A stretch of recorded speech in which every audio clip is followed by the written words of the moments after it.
মদিনার doctor fail হয়ে গেলাম, আমি পারলাম। আব্দুল্লাহ চিকু দোয়া শুরু করলো। কিছুক্ষণ পরে মদিনার রাষ্ট্রপতির জ্ঞান আসে গেল।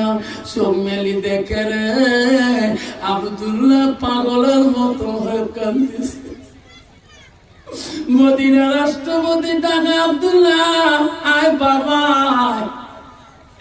আমার জন্য তুই এত পাগল হচ্ছিস কেন রে সোনা? আয় আমার কাছে আয়, কান্দিস না। কিছুক্ষণ আগে বাবা আজাইল আমার সালাম দিয়ে গেল, আমি চলে যাবো রে মানিক, কান্দিস না, কান্দিস না। হযরত ওমর দেখে বেটি কাঁদতেছে।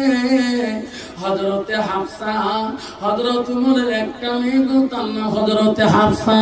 নবীজির 5 নম্বর বিবি ছিল হযরতে হাফসা। হযরত ওমরের মেয়ে হাফসাকে ডেকে ডেকে বলে, বেটি এত কাঁদতেছো,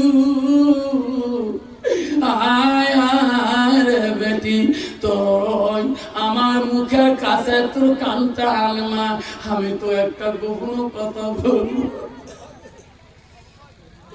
বেটিরা রে, বাপের যদি বেমার হয়